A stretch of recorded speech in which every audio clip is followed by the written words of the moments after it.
Have you ever felt it? That inexplicable pull towards another person. A force so potent it feels like magnetism, like destiny, like a song only your soul can hear. You find yourself wondering, in the quiet moments of the night, why them? Out of all the people in the world, why does this one person hold the power to exhilarate and unsettle your heart in equal measure? It's a question that has echoed through human history, a mystery we endlessly try to solve. We often attribute it to chance, to chemistry, or to some unseen cosmic design. But the brilliant psychologist Carl Jung offered a map, a guide into the deep, unconscious territory where this profound attraction is born. He suggested that love, in its most powerful forms, often springs from two deep roots within our own psyche. And by exploring these roots, we don't just change how we see our relationships, we change the entire narrative of our lives. This isn't just about finding a partner. It is about love as the ultimate journey of finding yourself. Imagine an artist. Let's call her Elara. Her studio is filled with canvases, some half-finished, others stark white and waiting. She is talented, her work is admired, but she carries a quiet, persistent feeling of being incomplete, like a beautiful melody missing its final, resolving chord. She moves through the world, feeling like a ghost in her own life, searching for a color, a texture, a feeling that will finally make her feel whole, feel real. Her story, in many ways, is our story, the story of searching for connection that finally makes sense of the scattered pieces of our own hearts. One of Jung's most profound insights is that we are often drawn with an almost gravitational force to what is familiar. When we fall for someone, we often think of it as a leap into the unknown, a spark of pure novelty. But Jung suggests that one of love's deepest anchors is recognition. We are irresistibly attracted to people who, often in subtle and unconscious ways, mirror a part of ourselves. This isn't about looking for a twin. It's a far more intricate and subconscious dance. You might connect with someone because they echo the cadence of a voice you once loved, or they possess a quiet strength that reminds you of a cherished family member. It's as if your soul quietly recognizes a piece of its own history in them. They might embody the very values you consciously hold dear, or represent an ideal version of yourself you aspire to be. When you look at them, you see a reflection, not of who you are in totality, but of a part you know and understand. And in that reflection, you feel seen. You feel safe. You feel, in a profound sense, like you are coming home. This is what happens to Elara. She meets a man named Leo. He is a historian, a man who finds beauty in structure, in stories that have a clear beginning, middle, and end. He is kind, predictable, and his presence is like a warm, sunlit room. With him, Elara feels a sense of profound calm. And yet, for some of us, that feeling of home, while comforting, can begin to feel like a beautiful, well-appointed cage. The quiet hum of incompleteness doesn't always fade. The soul, in its relentless quest for wholeness, often craves more than just a mirror. It seeks a missing piece. If this idea of seeing ourselves in another is already sparking a new perspective for you, take a moment to subscribe to Mind Decode Explained. We journey through these intricate landscapes of the mind together every week, seeking not just answers, but deeper questions and the courage to explore them. This leads us to Jung's second and perhaps more startling reason for profound attraction. He believed that we are often powerfully, almost magnetically, drawn to people who carry our shadow. The shadow, in Jungian psychology, is not simply our dark side filled with negative traits. It represents all the parts of ourselves that we have repressed, disowned, or simply failed to develop. It contains our hidden potentials, our untamed creativity, our secret longings, and the wounds we have refused to acknowledge. It is the wild, uncharted territory of our own psyche. The attraction to a person who embodies our shadow can be confusing, intense, and deeply unsettling. Why would we be drawn to someone who seems to stir up the very things we fear or dislike in ourselves? One evening, Elara goes to a chaotic, vibrant art gallery opening, and there she sees him. His name is Carl. He isn't like Leo. He is a musician whose work is raw, improvisational, and filled with a kind of beautiful chaos. He is unpredictable, passionate, and his presence doesn't feel like a calm room, but like an approaching storm. He looks at her art and doesn't talk about her skill. He talks about the anger he sees in a single brushstroke, the sorrow in a shade of blue she thought she had hidden. He sees the parts of her that she herself has disowned.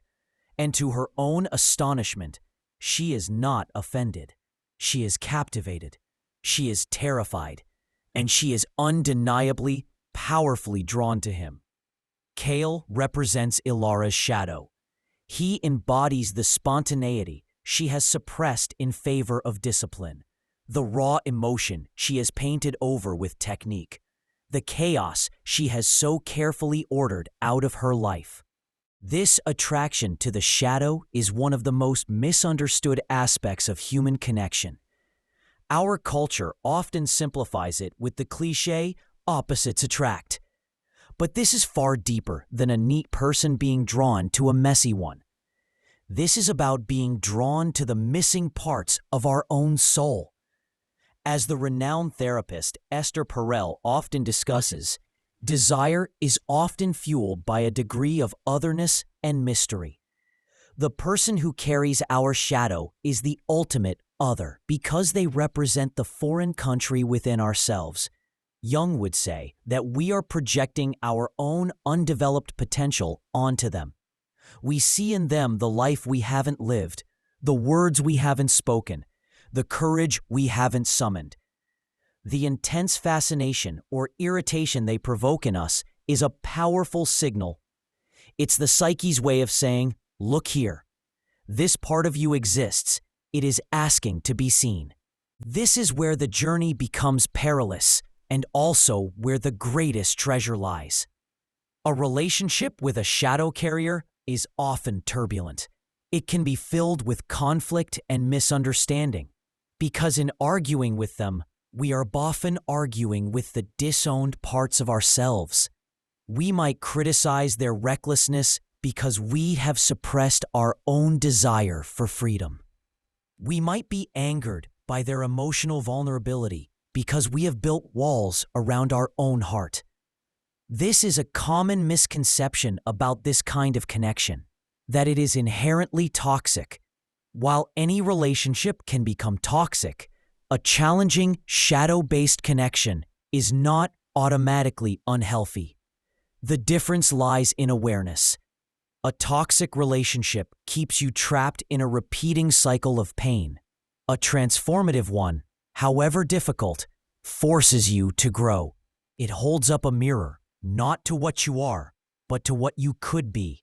If only you had the courage. This powerful pull is not just about the shadow. For a man, the disowned parts of his psyche, particularly the relational and emotional aspects, are often personified by an inner feminine figure Jung called the Anima. For a woman, the assertive, rational, and worldly aspects are often contained in an inner masculine figure called the Animus.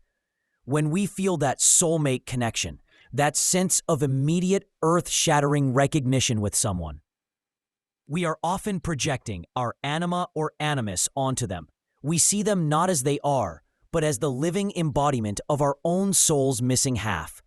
Elara sees in Carl her animus, the untamed, creative, assertive force she has kept locked away. He is not her other half. He is a key, to adore within her. And this is the core of Jung's message about love. The purpose of these profound, often difficult relationships is not simply to find happiness with another person. The ultimate purpose is what he called individuation.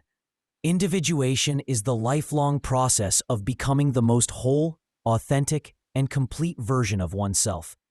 It is the journey of integrating the conscious and the unconscious, the light and the shadow, the ego and the soul. Love, in this context, is the most powerful catalyst for this journey.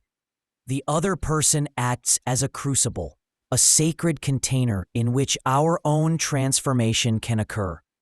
The relationship becomes a laboratory for the soul.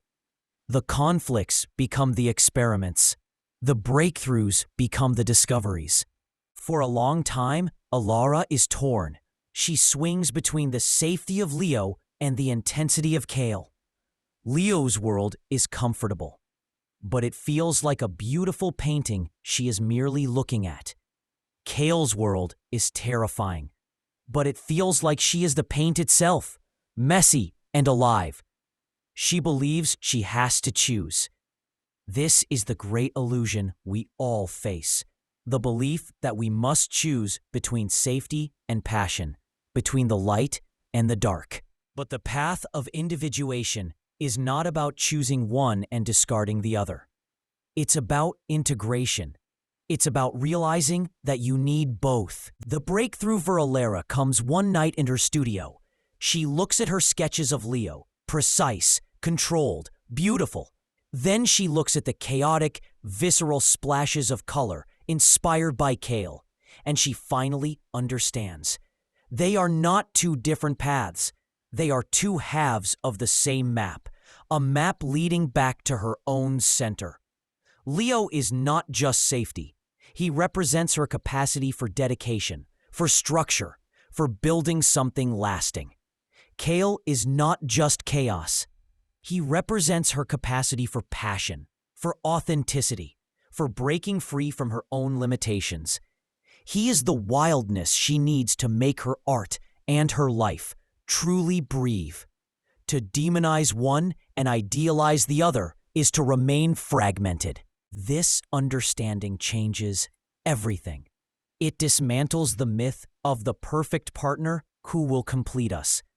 As the researcher and storyteller Brené Brown teaches, true connection requires the courage to be imperfect, to be vulnerable. It is the courage to show our whole selves, not just the polished, curated version. A Jungian approach to love asks us to stop searching for a person who has no flaws and start recognizing the people who help us embrace our own. When a relationship triggers our deepest insecurities, our first instinct is to blame the other person or to run. But what if we stayed? What if we asked, with gentle curiosity, what is this person showing me about myself? What part of my own shadow is being illuminated by their light?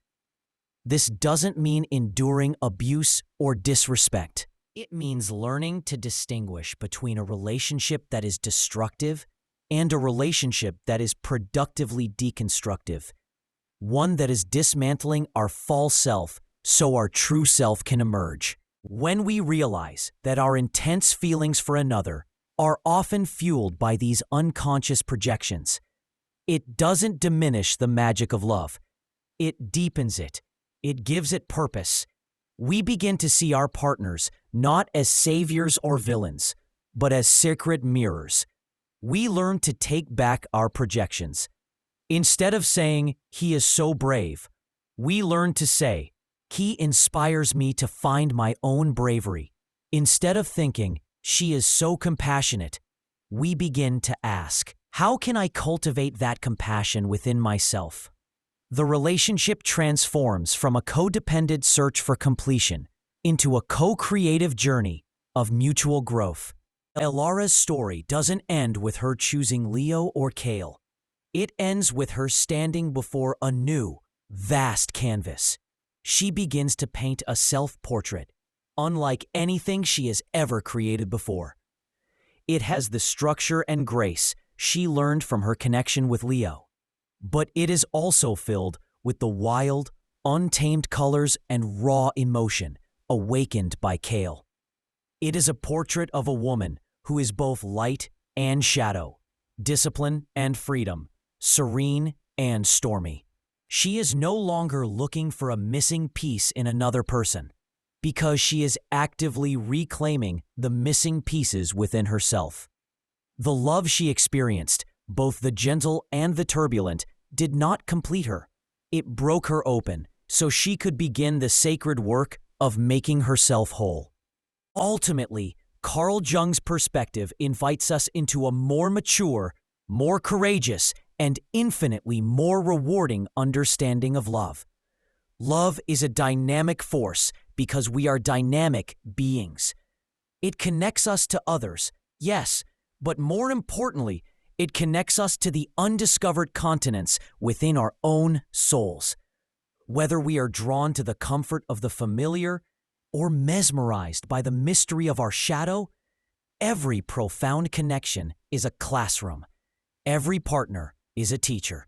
And every heartbreak or moment of bliss is a lesson in the magnificent, confusing, and beautiful dance of attraction, projection, and reflection. Love's greatest gift is not finding a perfect person, but the invitation it offers to finally, bravely, and completely become ourselves.